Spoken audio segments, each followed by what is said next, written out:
Welcome back, everybody. Today's video is going to be about one of the best carry players in the world whose performance in said game was complemented by none other than Yatoro, who I believe to be the best player in the world, not just as a carry. Yatoro watched this game for 10 minutes by Ame, the game that we're about to watch, and he quote said, "After watching 10 minutes of Ame's game on Naga, I officially declare that this is the most beautiful carry game I've watched in the last year." So, without further ado, we're going to analyze this game and do our best to appreciate and see as much as we can about what Yatoro did, but, you know, we're all just plebs at the end of the day. Let's go ahead and get started. As we tune into this game, I would like to point out that Ame is laning against Miero's Darkseer. So, if we pull up Dota Buff and check out Naga Siren's matchups, we see that Darkseer is sitting at a whopping 3.7% favored in this matchup. So already we're seeing a little bit of why Yatoro respects this so much from Ame is because he's in a hard countered lane matchup, which also affects him in the game because of the Darkseer wall illusion, the Ion Shell killing off Naga illusions, and overall just the items that Darkseer buys like Shivas, potentially Garden Greaves. All these items are really nice against Naga Siren. So with that being said, let's go ahead and jump right into the game.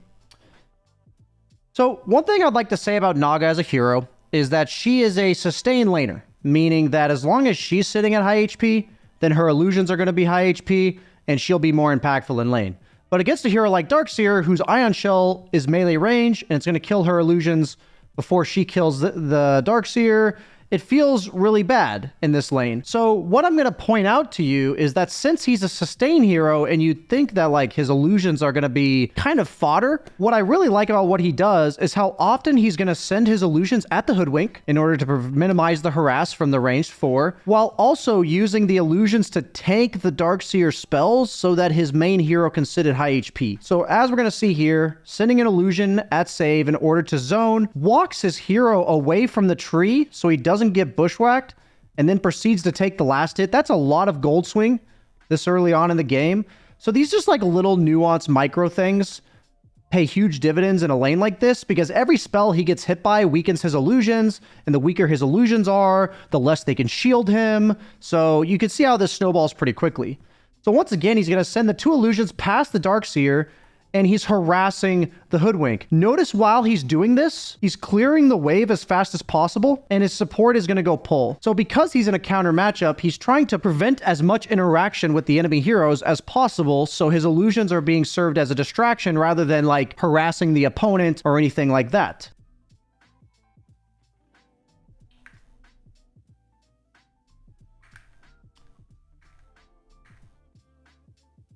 So what's really important to note here is that Darkseer is getting the Lotus and the Hoodwink is getting zoned by Batrider. So there's actually no need for him to spawn illusions right now. And a lot of times people would just kind of summon these illusions on autocast, like, oh, it's off cooldown, time to like use my illusions to push the wave or clear creeps. But in this case, they don't need to rush pushing the wave because it's still another 15 seconds until the pull. It's right in front of his tower, so it feels really nice. And he's just going to play for a deny here, play for a last hit, sees Darkseer come back with Ion Shell, and he's holding on to his illusion.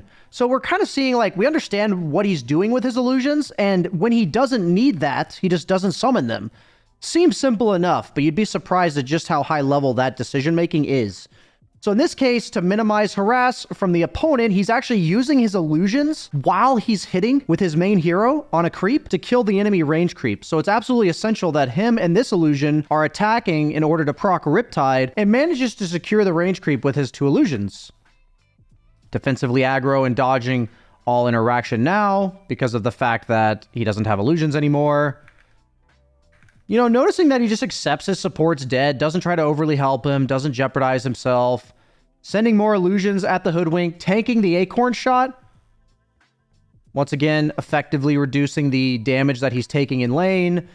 It's really hard to quantify exactly how much reduction he's accomplished in this lane, but you can just see how many spells that Miero and Save have been casting on his illusions that really haven't hit his hero very much. There's only been one instance that they had meaningful harass on Ame. And so despite being in a countered lane matchup and his support dying, he's still winning the net worth battle by 400 gold against the Darkseer. So he's keeping the lane outside of the tower here.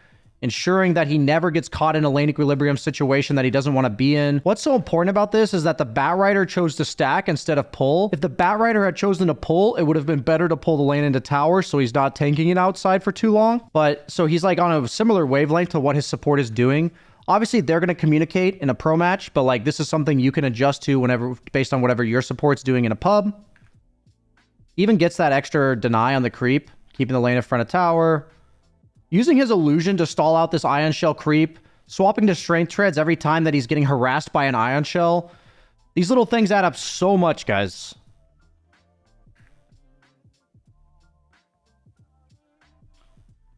So he's going to send two of his illusions at the Darkseer, further winning like the trade battle because he only needs one illusion plus his actual hero to clear this wave. And you can kind of see that now the Hoodwink roamed mid and died, that the momentum of this lane has significantly shifted in favor of Naga because he's won the war of attrition up until this point. The lane's been constantly pushed into him. He's been avoiding any and all contact. And in this case, he's still not directly engaging the Darkseer, but trade after trade is going in his favor. He's level 5.5. Darkseer is still level 4. He's going to then drag the next creep wave because of the fact that Hoodwink is respawning, so he doesn't necessarily want the lane to be up here, so he's going to drag it to the side, effectively threatening the zone with his illusion, but not like running it into tower or anything. So there's a little, it's not like bluffing, but it's saying like, I dare you to approach me. You'll at least have to tank some Riptides from this illusion. Even min-maxing his illusions, killing some of this small camp at 6 minutes. So he's going to go pretty standard Naga build. Wraithband Treads into the Yasha. Pushing out the lane and even incorporating a medium camp at this point. Sitting at number 1 net worth in a hard countered lane.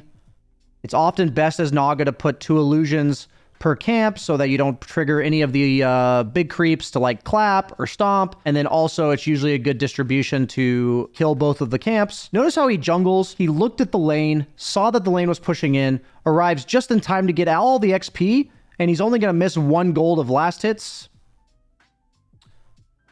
So he's doing like the ping pong strat that we saw Kezu highlight in Yataro's video. So he's doing this really efficiently. This is how you have 4,500 net worth at 8 minutes when you're already engaging in the jungle camps as well as the lane. Barely missing any lane creeps. This time around, he micros to dodge the Centaur Stomp, sends 2 illusions at that camp that he weakened earlier and now finished off. Got Safety Bubble, which is just the dream for a neutral item. Tries to use his illusion to stack, giving his support the lane. Notice how the Batrider's taking the lane right now. So we're kind of like min-maxing farm because he doesn't want to be getting dove like this because the Enchantress is here. Then he's going to go to lane, though. The opponent already used all their spells to kill the Batrider, so now he's not going to let this tower go down for free. Still being a relevant carry in the game, but not putting himself in harm's way. Goes for the casual Sage's Mask because he does have slots. He's only giving up a branch to put it in his inventory. And Naga is spamming illusions, so that extra mana regen over time. This is such a cool little play. He's going to force the Darkseer to Ion Shell himself. He literally runs to the Darkseer saying, dude, and then he Ion Shells himself, and then he walks away. Look at that. Like, just making the enemy use their spells in a way that doesn't affect him negatively, right? Sets up the kill with the Shadow Demon.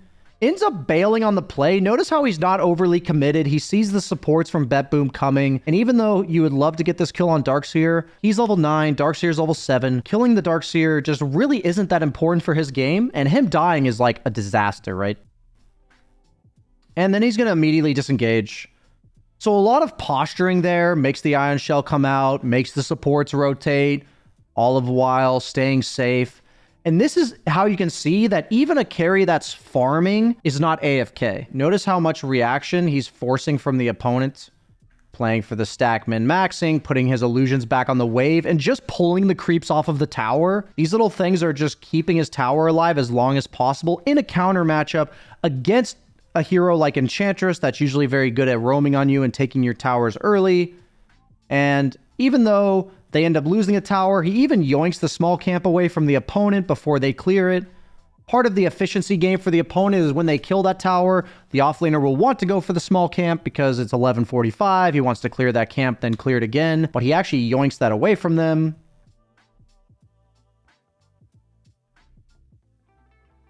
Notice how he's like scouting out his jungle, harassing them, basically saying like the Enchantress has to come over and help the Darkseer kill the illusion.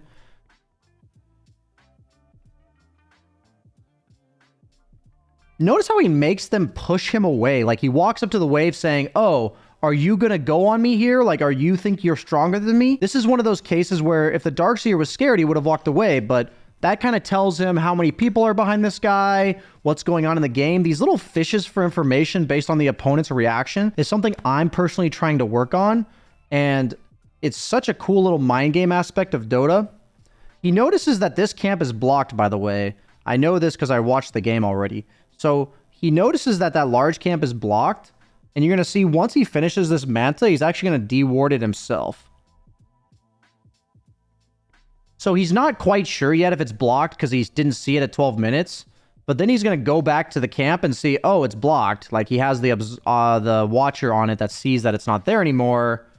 And notice how he's still clearing the illusion or the wave with his illusions, effectively protecting his hero. And this is going to be a nice move by BetBoom here, because what we see on the map is like complete information for us. On the side of Ame, protecting himself nonstop. The illusions are coming out. You feel like if you look at the map from Ame's perspective, he feels pretty safe. His team's making a move. He's got a ward. He's got illusions. So even though he's playing super safe on the map, he's still summoning illusions towards the mid lane. And he's going to clear that out. He's going to deny the Arcane Rune, right? So since these camps are dead, he's like rotating his illusions towards mid, basically cleaning up 2 waves at once and denying a rune to the enemy mid. Super impactful on the map despite what's happening. And so I'm pointing out that he de-wards his own camp. He's been occupying these 2 lanes, and we're spoiling a bit of BetBoom's move here. But notice how much of the map he's controlling for the last like 3 or 4 minutes as a carry in the early game, right?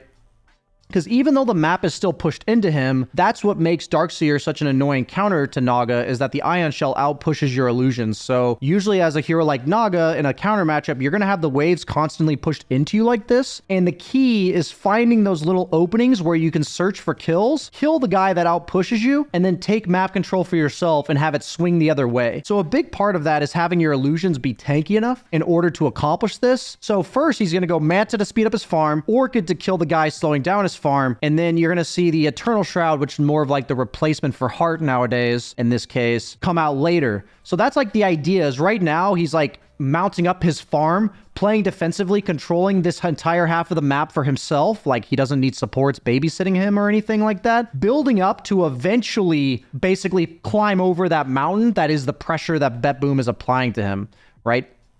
So you'll see that he's scouting for himself. He should feel pretty good here. He's got a ward. And the move I was spoiling for you guys is right here, which is a really nice move. The only time that he's going to die throughout this game. Spoiler alert.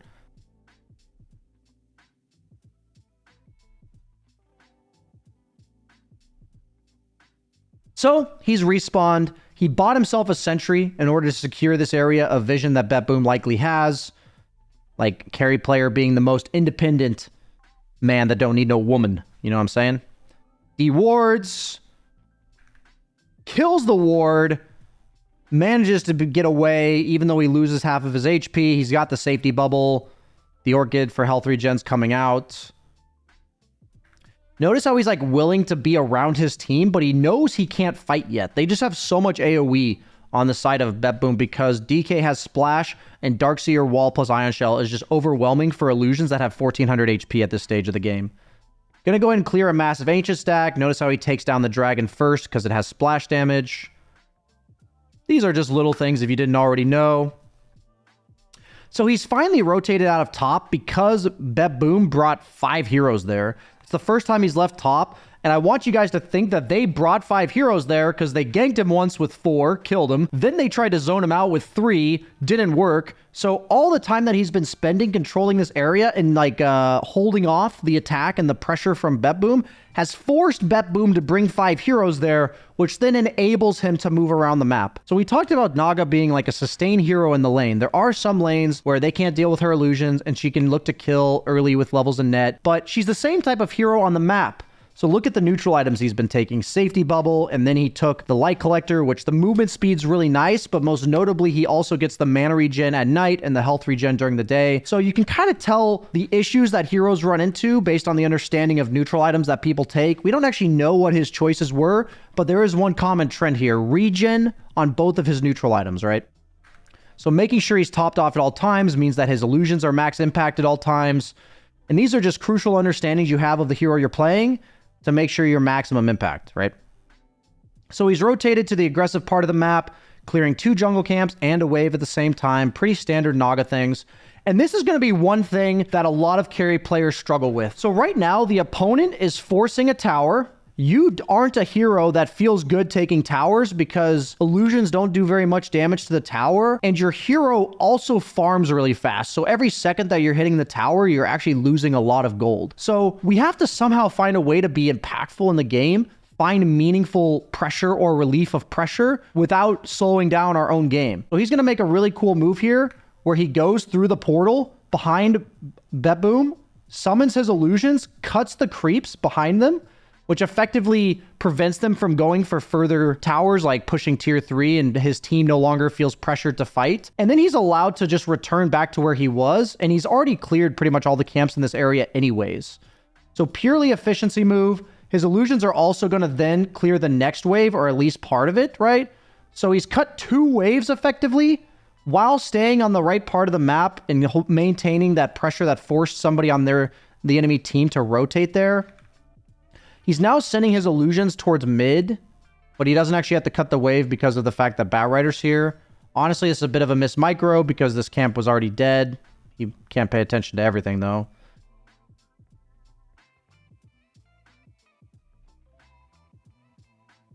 So every minute, whatever area he's in, he's cleared every creep camp. Like, he's cleared literally this entire area between the minute of 19 and 20.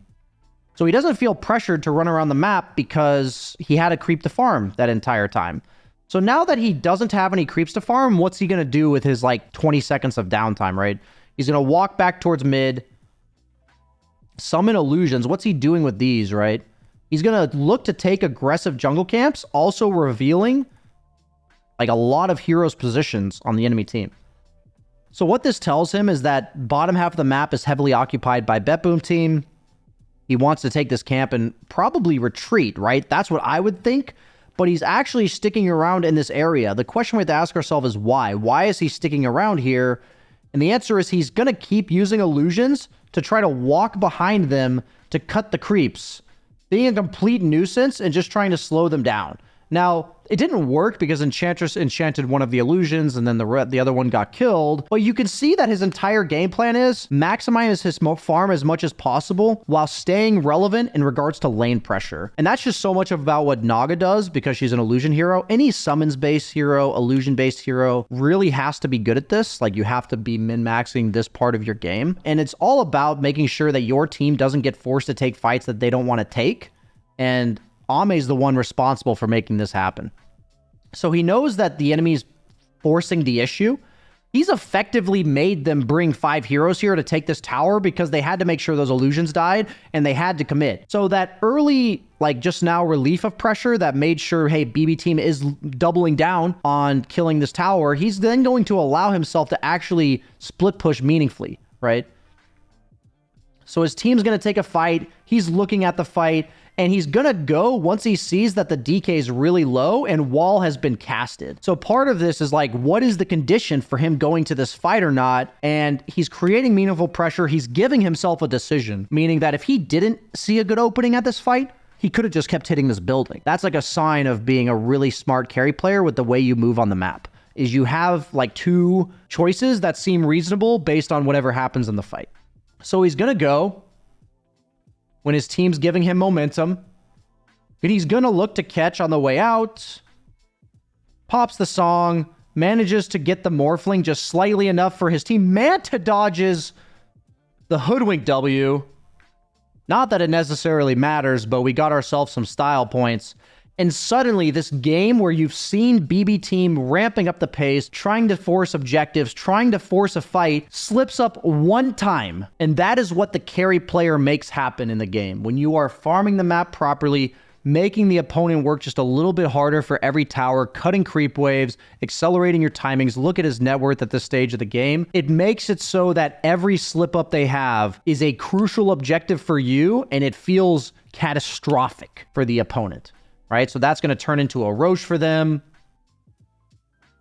What I love about his next item, a lot of Nagas would just go Diffusal Blade, or sorry, they'd go Butterfly here. That's like a very standard Naga item at this point. But because of the DK level 18 coming out soonish, which is going to be the Frost Breath Dragon slow, as well as the Darkseer Shivas and Wall slow, he's going to go Disperser, which is going to dispel and haste him and his illusions, but also his teammates to disengage from fights if need. So notice how he does this cool little trick again after Roche. He walked through the portal, summoned illusions top, pushed out these waves, invaded these jungle camps just to scout, give information, see where BetBoom team is. And then he's back with his team.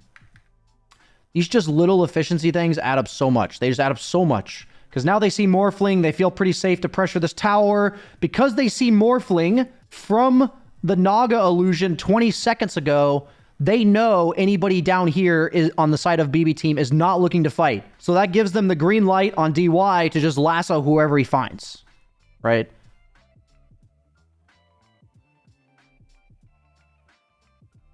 So that's going to transition into another tower for them, which is just a support kill. But we can't stress enough the importance of the information game, having the enemy have to show their cards all the time. And he gives his Alina the Aegis because she's going to be the one hitting buildings. Notice how, since it's so hard for Naga to enter the fight here because of Darkseer and DK, as we've talked about several times, he's playing as like a Vision with illusions, tanking the tower, sitting in the back, and he's also got his Song as like a counter engage. So he sees the purpose of his hero. They force enough heroes on the side of BB team back, but just because they have map control doesn't mean they have to force anything. So they just back. A lot of times you just force the enemy team to defend the towers, and then that allows your support, your carry to do this, which is resetting top lane, and then it allows you to regroup. So this is a very standard carry rotation where you TP away from your team, you push out top lane, and then you push out mid lane because you're the one that's always showing on waves anyways. And now your team's looking for a favorable engagement, right? BetBoom has no pressure on the map, all the information in favor of Ame and his squad. And now because he's pushed top, that allows for Primal Beast to also push the next wave, which is setting up 2 lanes of pressure at once. Lina with Aegis for another minute and a half is sieging tier 2. And notice how he's sitting between both lanes. He's like ready to counterplay whatever lane the opponent decides to make a play if they do. He's even going to cut the creeps mid-wave. And what I love to see about this play, and if you know you're playing a map farming hero like Luna or Naga properly, is that one fight that just blows the game wide open.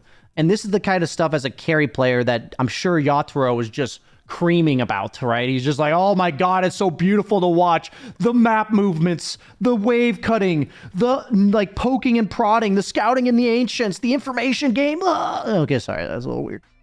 Back to the game. So notice how he's got the disperser. He's making sure he doesn't get caught with his team. Positioning's on point, ready to counter initiate. Notice how what happens with the counter initiate. He sees that both of his teammates got dropped to half. Would you think that he knows this is how the game's going to play out? Like this is his role in the game?